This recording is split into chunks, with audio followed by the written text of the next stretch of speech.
Assalamualaikum warahmatullahi wabarakatuh. Perkenalkan, nama saya Rizky Fauziah Mulidan. Saya dari kelas AK20E jurusan akuntansi. Nah, di sini saya akan sedikit menjelaskan tentang contoh informasi pengambilan keputusan manajemen tingkat atas, manajemen tingkat menengah, dan manajemen tingkat bawah.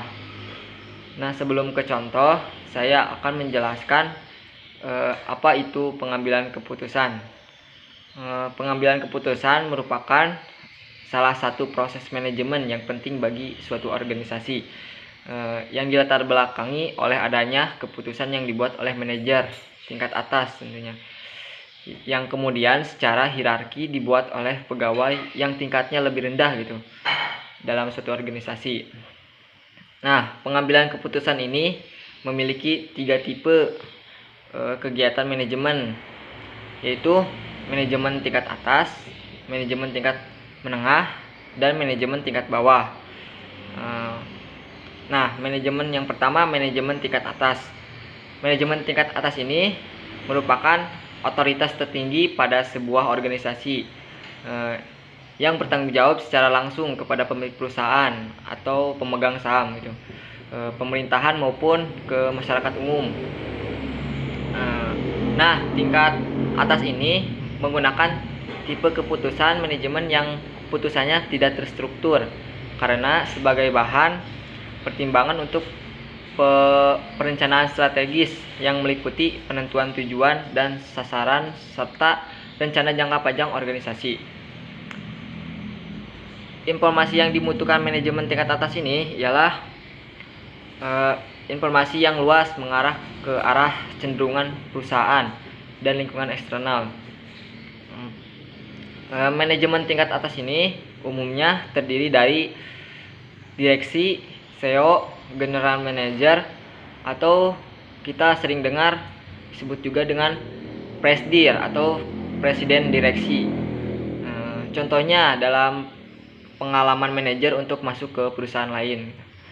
Nah, yang kedua, manajemen tingkat menengah. Manajemen tingkat menengah ini berada pada tengah dari tingkatan pada sebuah perusahaan atau organisasi. Manajemen tingkat menengah ini bertanggung jawab atas pelaksanaan rencana yang sudah ditentukan oleh manajemen puncak.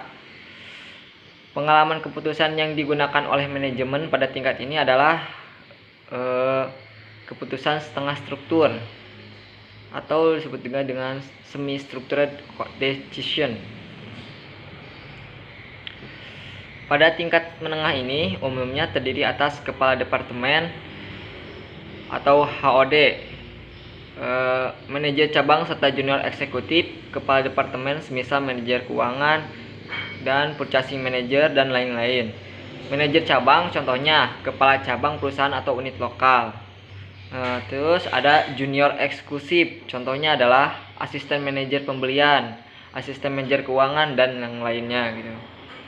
Ya, yang ketiga yaitu manajemen tingkat bawah. Nah, manajemen tingkat bawah ini merupakan tingkatan manajemen yang paling rendah dalam suatu organisasi yang memimpin serta melakukan pengawasan terhadap tenaga operasional pada sebuah perusahaan atau organisasi gitu, serta tidak membawahi manajer yang lain. Nah, pengambilan keputusan yang digunakan oleh manajemen tingkat bawah ini yaitu keputusan yang terstruktur.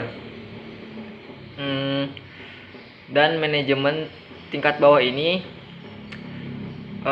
umumnya terdiri dari atas mandor, pengawas.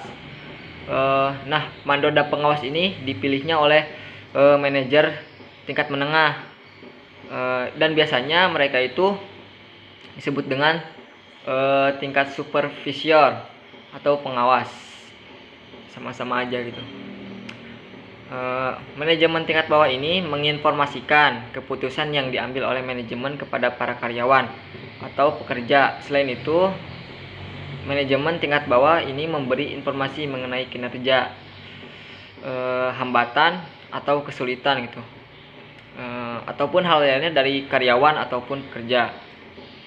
Nah, Mungkin segitu yang dapat saya sampaikan, kurang lebihnya mohon maaf karena saya masih dalam tahap pembelajaran.